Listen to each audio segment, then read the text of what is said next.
Good morning. We'll get that sorted out one of these days. I think in every generation there are children's TV shows. When I was a kid, I remember really young watching Sesame Street. I loved Sesame Street. Um, a little bit older, we were watching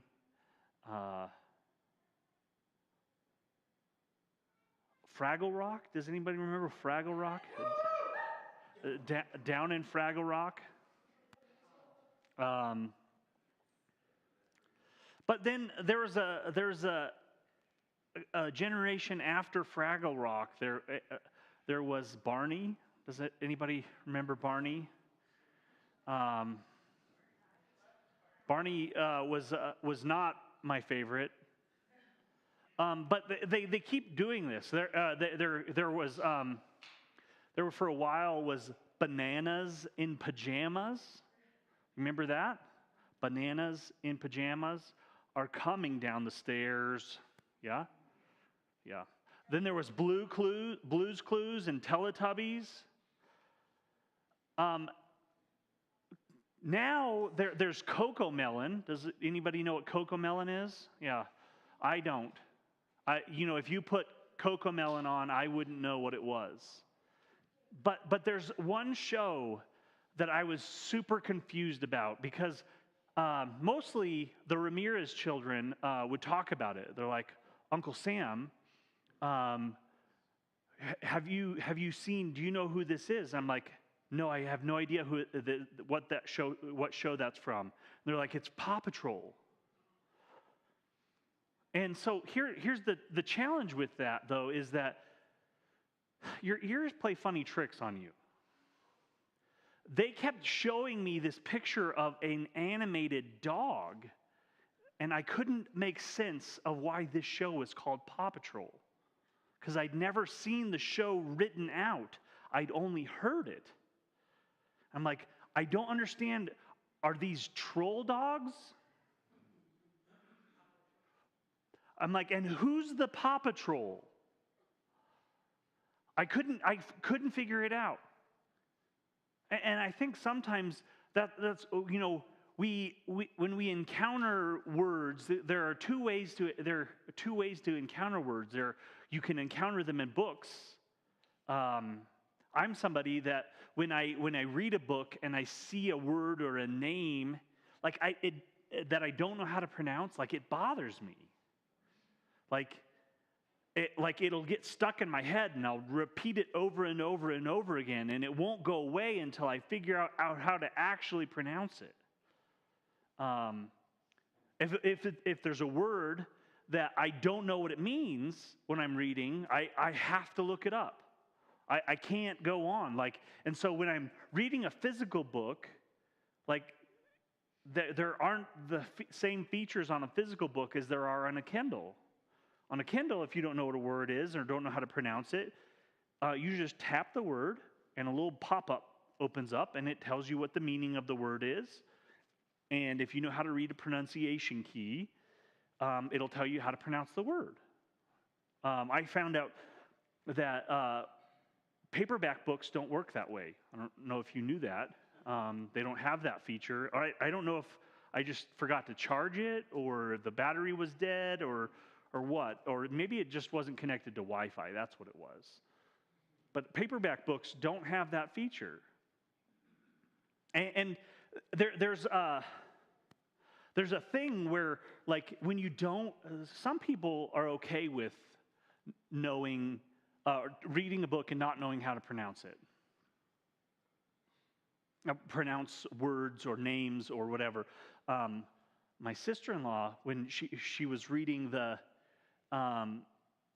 Left Behind series, she couldn't. One of the characters' name is Chloe, and she couldn't figure out what that name was. She'd never seen it on paper, and so she just made up a name that she replaced that name with every time she read that name. And one time, her and I were talking about this book and talking about the characters, and she kept referring to this character that's not in the book the version of the book that I had read. She kept talking about this character. I'm like, that sounds a lot like Chloe, but she keeps calling this character another name. And so I asked her, she's like, well, I didn't know how to pronounce the name, and so that's just her name in my mind now. There's something that happens when your brain doesn't know what word to use. I think similar things can happen when we talk about words that have a range. When we're talking about experiences that have a range, right? Like my kids, and this is one of the things that they say that gets under my skin. That, like if they have a teacher that they don't like, they're like, I hate that teacher. And it just makes me like, ugh. Because that's that's all the way on the other end of the spectrum. Like there's no more room to go after that. What happens when you find out that that's not the worst teacher? What happens when you find out that that teacher just doesn't like you? Or what happens when you get to college and you find out that that teacher was actually an easy teacher? You don't have any more room to talk about things. And the same thing goes for the word love. The word love. And it's interesting because in English, we have one word, right? We have love. And you can love pizza, which love pizza. Went to Rosalie's the other day, and they had their slice of the day was the squares, which was the thick sliced pizza, which is not my favorite, but I still love it. It had bacon and roasted red peppers and cheese. It was good.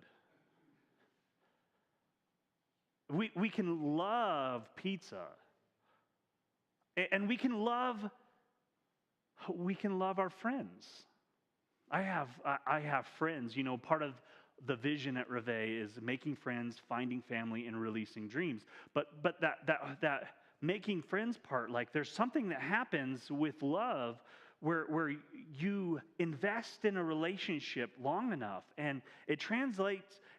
People begin to go from friendship, like they're just my friend. That they really become family. And the thing that makes that transition, the thing that makes that shift, is love. I think if we're not careful, we start using language all loosey-goosey, and there comes a point where maybe we're missing some of the things that are meant by what's being said. We've been in this sermon series, Crazy Stupid Love. And last week we talked about just how much God loves us.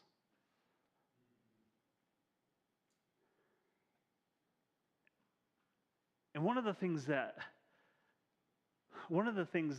is an interesting thing when we talk about our own experience, and when we talk about the way we encounter, like our own life experience helps us to define the way what words mean, like what they mean to us. When we sang the song earlier, just a little bit ago, about the Father, you're a good Father, right? But not all of us had a good father. Some of us didn't even have just a good father. Some of us didn't even have it would be hard to say we had a father. And so as a result, like when we hear that language, there becomes a disparity between what we hear and what is meant, right? Have you ever been in a conversation and you're trying to express something, and what you're trying to express is just completely missing the point? Like the person that you're talking to does not understand what you're saying at all. It's talking to children. But it happens often. It's not just children. It's people who they're people that you're on the same wavelength with, like your spouse or your best friend or your coworkers, and you're just talking, and it's like you're talking past one another. And it's not a lack of understanding the actual words that are being said. There's a disconnect. We're going to look at a story in the book of Luke today. And let's set the scene a little bit before we jump into the story. I think it's important to set the scene because, especially when a story is very familiar. When a story is very familiar, we sometimes hear it, but we don't hear it. And so, to set the scene, we're going to be in Luke chapter 15.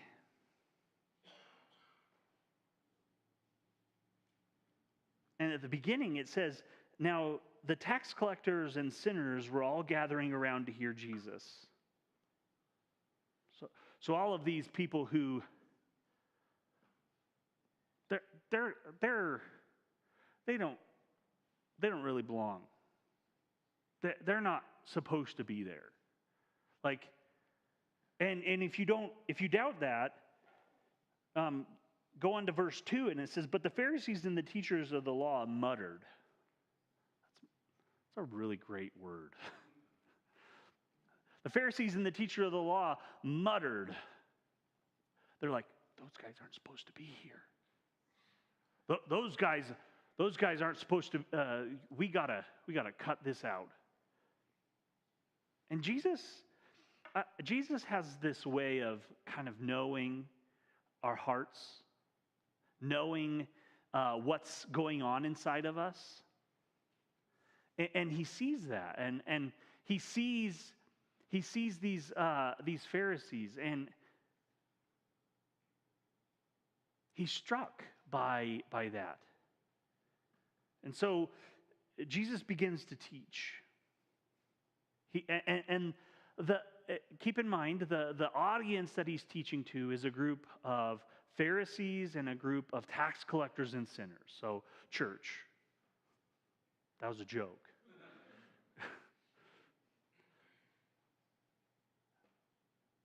He's teaching this group of people, and it's a broad spectrum of people that he's teaching.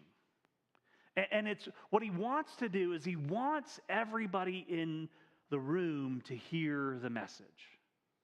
He wants everybody in the room to hear what he's trying to say. He wants everybody in the room to not miss it. He starts off by telling a story about a lost sheep and a shepherd that goes and looks for that lost sheep. A shepherd that leaves the 99 to go look for the one sheep. He finds the sheep, and when he finds the sheep, he celebrates. He celebrates. And the celebration is both for the individual sheep and also for the flock. The celebration, the excitement is not just for the individual sheep that was found, it's for the flock, because the flock is whole again. And then he tells a story about a lost coin, a woman who loses a coin. And she tears the house apart, flips couch cushions over, pulls the couch away from the wall. You know, when you pull the couch away from the wall and there's all those dust bunnies back there, maybe that doesn't happen at your house. I think it happens at your house and you're lying. She pulls the refrigerator out. She dumps out the junk drawer. She looks everywhere for this coin. I don't know if she was just that much short on paying her rent or what was the motivation, but like she is desperate to find this coin. And when she finds the coin, she throws a party. She invites the neighbors over to celebrate that she found this coin. And the final story that Jesus tells is a story that is often referred to as the prodigal son. It's often referred to as the story it's often understood as a story about a son who wanders off, the son that gets lost. But more than that, it's a story about a father. And I think in this room that Jesus is talking to, there are two different perspectives on what a father would do, what a father does, what the motivation behind the Father, behind God is, what God's motivation is, what God wants to accomplish. You know, the Pharisees are sitting here thinking, well, God wants to make sure that all of the rules are followed. God wants to make sure all of the boxes are checked, and we are doing that. And then the other group of people who are there, the tax collectors and sinners, which really honestly, if we're really honest about it, we could just describe the entire group as tax collectors and sinners. Because that's really what we all are. Tax collectors and sinners.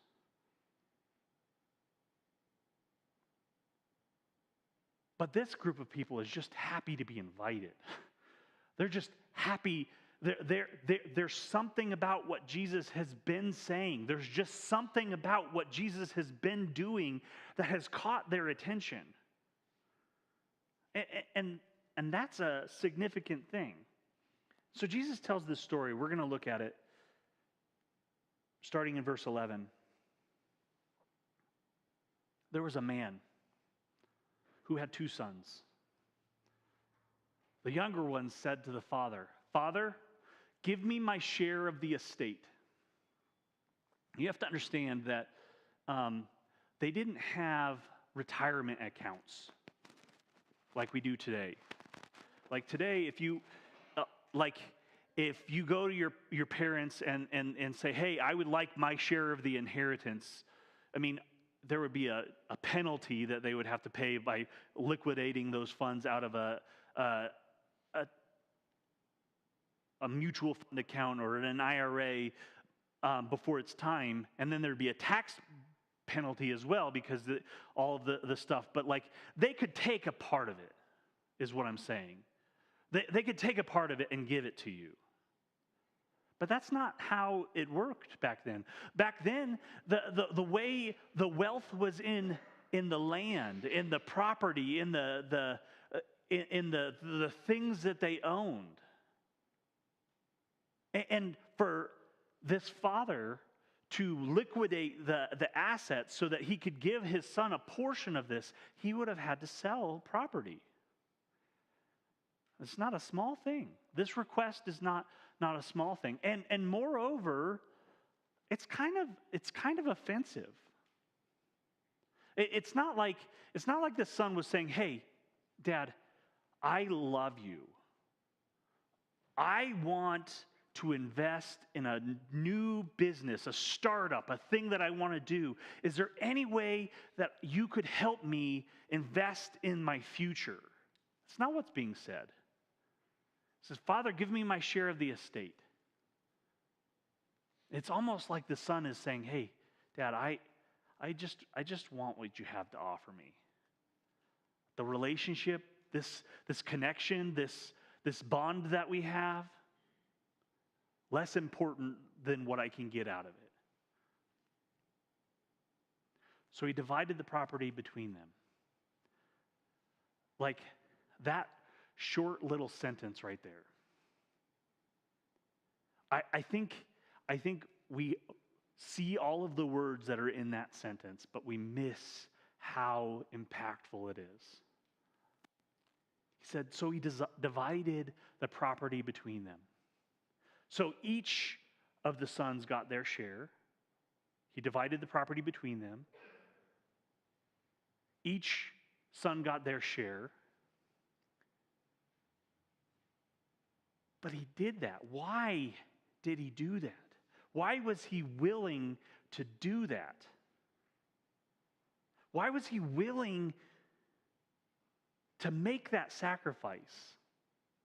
I mean, when you divide it, when you sell it, the ability for it to appreciate in value goes down. You're losing opportunity. Why was he willing to do that? It's because he loved his son. And even though his son in that moment was valuing something else more than relationship, his father was willing to invest at where his son was at that moment. I think we missed that point. Like, why would the father do that? Why would the father make this big risk? Why would, and keep in mind, this is a different culture on top of that. Like, this is an honor-shame culture. And this scenario is something that would have, he couldn't have kept this secret. Like, everybody in the neighborhood would know. The real estate sign would go out in the front yard, and people would say, "Are you selling your property? What's going on? Are you moving? What's happening?" The neighbors. You know how that works. Things go up, and property values, and the cars start showing up for the open house and all of that. He couldn't have kept it secret. He couldn't have kept this thing that would have brought this encounter. Like, the thing that is most tied to honor and shame is what happens in your household. And this thing where his son basically says, "I would rather you be dead to me." You have to see the Father's heart in this. And the Father's heart is for relationship. He values the relationship with his son more than he values his entire estate and his wealth. More than he values his reputation, more than he values any of the assets that he has. He values the relationship with his son. And we know that the son wasn't interested in starting a new business because of what happens next. He says, not long after that, the younger son got together all he had and set off for a distant country. And there he squandered his wealth in wild living. After he had spent everything, there was a severe famine in the whole country, and he began to be in need. So he's actually taken everything that his father has given him, and thrown it away. He's wasted it all. He's wasted every penny. And then on top of that, now he's far away. He's far away, and now things in the economy is going down. Things are getting really difficult, and he began to be in need. Verse 15 says, he's trying to solve his own problems, right? Which I think is what a lot of us would do in this situation. We begin to see that we've messed up. We begin to see we've made a mess of things. And so he hired himself out to a citizen of that country who sent him into his fields to feed pigs. He longed to be filled. He longed to fill his stomach with the pods that the pigs were eating, but no one gave him anything. So he's in this desperate place. He's in this difficult situation that he got himself in. He's in this place that he got himself in that he can't solve the problem himself. He's trying, but the resources aren't there.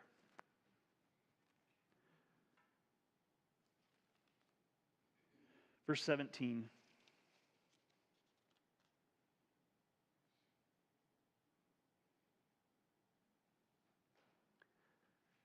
He came to his senses. And he said, how many of my father's, again, younger son, still not thinking about the father's own feelings or emotions or contributions or any of that. He's just thinking about making sure his needs are being taken care of. And so he's trying to figure out how to get back into the income stream. He says, he came to his senses, how many of my father's hired servants have food to spare, and here I am starving to death? I will set out and go back to my father and say to him. He creates this speech. He writes it down and he practices it in the mirror. Father, I have sinned against heaven and against you.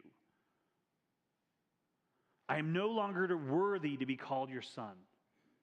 Make me like one of your hired servants. Father, I have sinned against heaven and against you. I am no longer worthy to be called your son. He repeats it over and over and over and over again. And he's prepared, like he's prepared for the entire demonstration that needs to happen for him to make this connection, to get back into to the funding stream.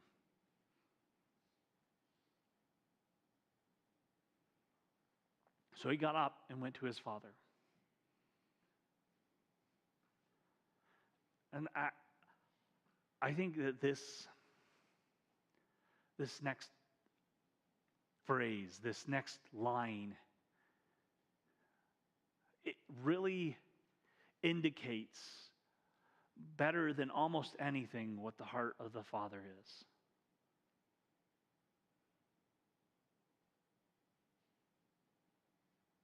The heart of the Father, and sometimes we play our, like I said earlier, we put our own circumstances, we put our own experiences into the story, and we're like, what are fathers like? What are circumstances? How does this really work? But Jesus is pretty clear. He says, the Father. But while the Son was still a long way off, the Son was still a long way off. Do you know what that tells me? Well, what that tells me is that the Father never stopped looking, never stopped waiting, never stopped hoping, never stopped loving, never stopped caring, never stopped looking off into the distance, waiting for that day when the Son would come back. The Father never stopped. The Father saw him. Filled with compassion, he ran to his Son. There's this scene in the TV show Ted Lasso. I don't know if you were familiar with the TV show Ted Lasso. It will make you cry. When you watch the previews, it looks like it's about soccer, but it's not really about soccer. But there's a scene where Ted, who's the coach of this soccer team in England, he's coaching in England, and his kid and his wife are back in the United States. And there's a point in the first season where the wife and the son show up. And they're there to visit him, and it's like it's at this culminating point in the experience of what's happening with the team and where they're at. And Ted they're practicing out on the field. They're practicing out on the field, and Ted looks up and he sees his son across the field. He cancels practice and he just starts sprinting across the field. One of the other players from that is standing, one of the other coaches, looks at Ted running and he's like, "That's a lot further than he thinks it is." And Ted runs all the way across and he picks up his son and he spins him around. This is what I imagine. Like the father seeing his son off in the distance, this far off in the distance encounter, this far off in the distance moment where the father sees his son. Like when you can see that it's your son and and you just start running. And it's too far to run. You just keep running. You hike up your robes and you run. You throw off any sense of self-preservation or dignity. Like you don't care about any of that. You just run. And that's what this father does. He threw his arms around him and kisses him. And so the son decides to start his speech. He says, "Father, I have sinned against heaven and against you, and I'm no longer worthy to be called your son." And the father says, "You're right." No. It's almost like the father doesn't even hear this speech. It's almost like the father just completely skips over this encounter. He's so excited that his son has returned. He's so excited that his son has made his way back home. He stops everything, cancels practice. But the father said to his servants, "Quick, bring the best robe and put it on him." Just so we're clear, that's his robe. The best robe is the father's robe. Put a ring on his finger. That's his father's ring. And the best sandals on his feet. Those are his father's sandals. This is nothing less than the father throwing the door open and not only welcoming his son, not only inviting his son back in, but reinstating him. It's recalculating the will. This is not a small thing. This is a significant, this is at great cost, is the father welcoming the son back in. And he says, "Bring the fattened calf and kill it. Let's have a feast and celebrate. For this son of mine was dead and is alive again. He was lost and is found." So they began to celebrate. The father spares no expense. The father spares no expense to express. And this isn't like a new thing. Like he's been doing this all along. All the way through the process, he's been sparing no expense to express and show how deeply he loves his son. And that's what he does.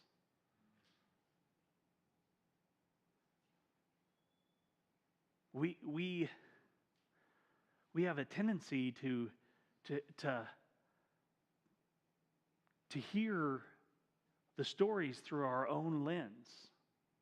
And I said earlier that Jesus wanted everybody in the room to hear.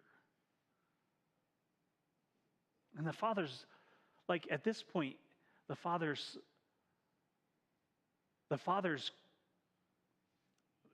seems to have been spending a lot of his emotional attention and energy on the younger son, right? And the person who notices that is the older son. It does not go unnoticed by him. Meanwhile, the older son was in the field. When he came near the house, he heard the music and dancing. So he called one of the servants and asked him what was going on. Your brother has come, he replied, and your father has killed the fattened calf because he has him back safe and sound. And the brother's not incredibly concerned about the wholeness of the flock. The brother's not incredibly concerned about the wholeness of this family, the restoration of this family. The father's not, this older brother's not concerned about the same things that the father is. The father wants both of his sons. He wants the relationships to be intact. He wants both of his sons to know how much he loves them. The older brother became angry and refused to go in. So the father went out. Have you ever hosted a party? Like, had people over at your house and like been called away in the middle of that party, and everybody's like, where? It kind of feels weird, right? Or maybe you've been at that party where like it's going on and it's a little bit late, and I have a good friend. I'm not going to say his name, but his initials are Zach Wilkinson. And Zach loves to get everybody together and get everybody together at a party, and he loves all of his friends to be in one place. But he also turns into a pumpkin at 9 o'clock. And so, like, the party will be going, the music, the conversation, the laughter, all of the things that are a part of a party are there. And then we turn around and the party's at his house. And Zach's gone. Disappears. And that's what happens at this party. The father disappears. The music is going, the food and the drink and all of that is happening, and the father steps out of the party. Not because he's turned into a pumpkin, but because, once again, he's pursuing one of his sons. He's pursuing the older son. He steps out, faces that, again, takes on shame for his son. He goes out and pleads with him, and he says, so the father went out and pleaded with him, but the older son answered him, look, all these years I've been slaving for you and never disobeyed your orders. Yet you never gave me even a young goat so I could celebrate with my friends. But when this son of yours, you can just hear the venom in his voice. This son of yours, not my brother, this son of yours who has squandered your property with prostitutes comes home, you kill the fattened calf for him. My son, the father said, you are always with me, and everything I have is yours. But we had to celebrate and be glad because your brother, this brother of yours, was dead and is alive again. He was lost and is found.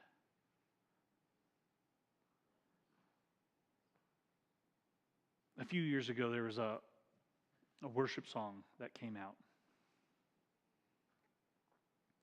And it was,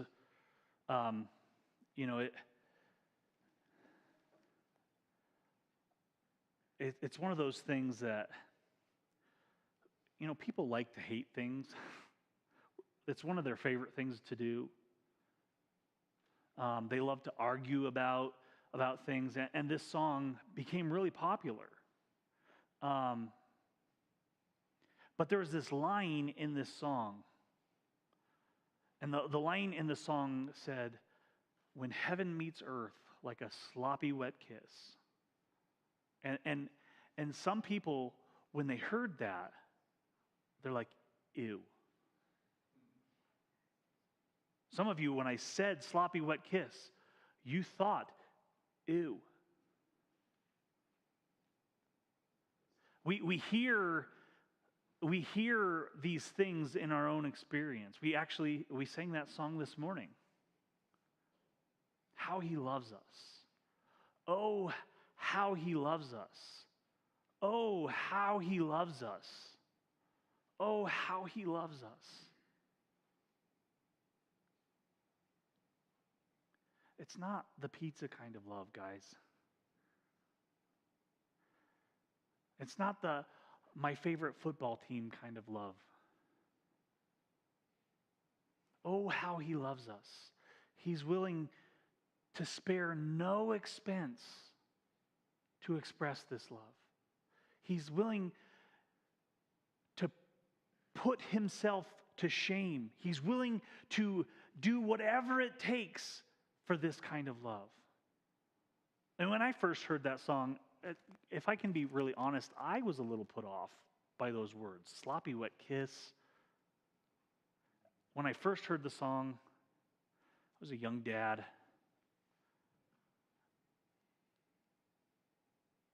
And I was a little put off by it. But then I realized it's not God that's going around giving sloppy wet kisses. It's the 2-year-old that has fallen on his head and is crying and is hurt and is broken and desperately needs comfort and the arms of his father or mother around them. That kid gives a sloppy wet kiss. That kid puts his snotty, sweaty, wet, spit face on your face, whether you like it or not. This expression in this song is not, and the sermon's not about the song. But I think sometimes we hear the things and we hear it through our own experience. We hear Father, and we're like, I don't know what kind of, I don't know how I feel about that. And so some people change the words of the song to unforeseen kiss. I don't know that that's better. I don't know who likes surprise kisses from people that when you weren't expecting it. But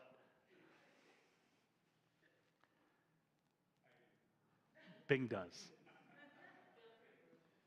Feel free to give Bing all of the surprise, unforeseen kisses that you want, but not Bethany. Sloppy wet. The reality is that I can't think of this encounter with the Father and the Son. This Son was prepared to be a hired hand. And what we don't know at the end of this story, what we don't know is the condition of the hearts of either of the sons. We don't know whether, like, the younger son discontinued his desire for his father's possessions more than his father's relationship. We don't know whether or not the older son went into the party. We don't know. The only thing that we do know, the one thing that we know without any doubt, is the heart of the Father. It's crazy. It's reckless. It's costly. The heart of the Father, well, he was still a long way off.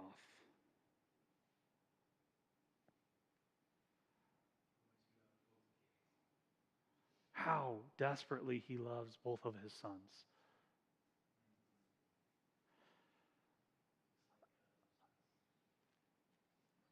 Would you come back up, Tony? It's funny. I had been meaning to text Tony all week and asking him to play this song. I'm not joking.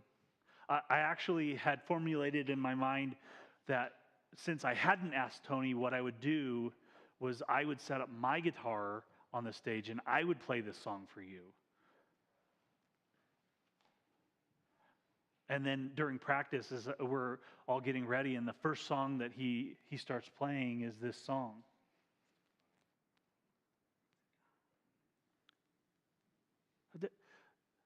The thing in this series that we want you to know, the thing that I believe God is trying to get through to you,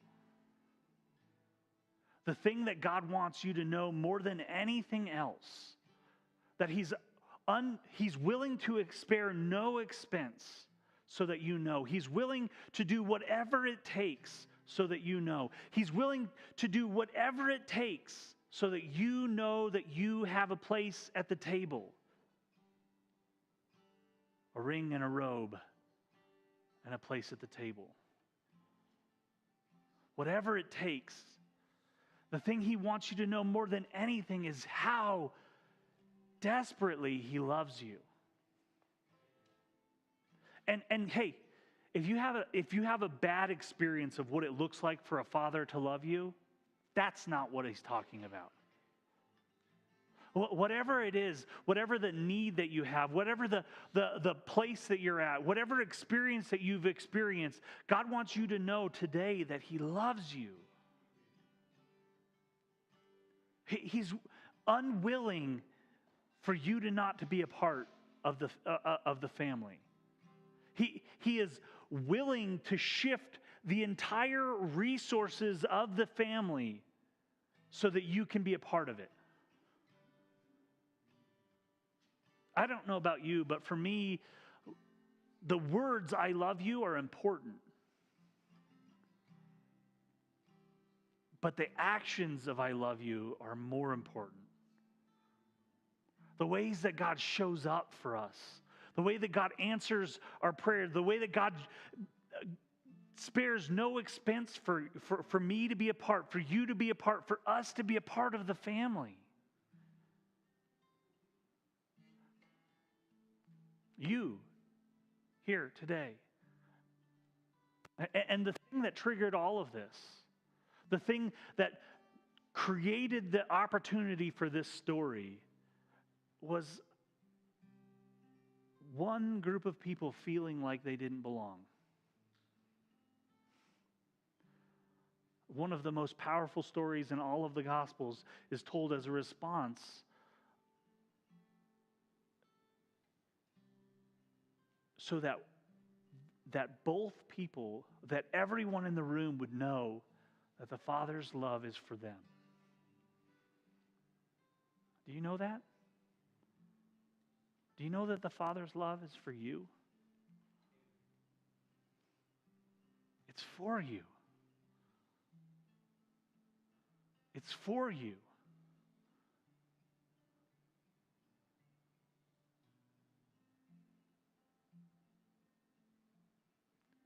I'm going to invite Tony to sing this song. And I want you to think about the words of this song with the understanding that we're the one who brings the sloppy. We're the one who brings the mess.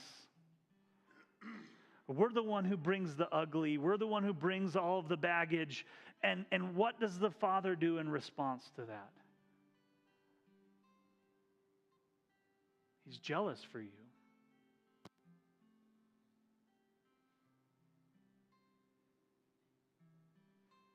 Love's like a hurricane.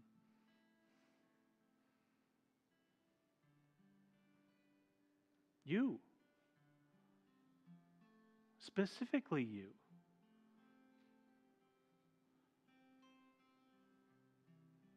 Wherever you're at. Whatever you have going on in your life. No matter how much you've messed up. You.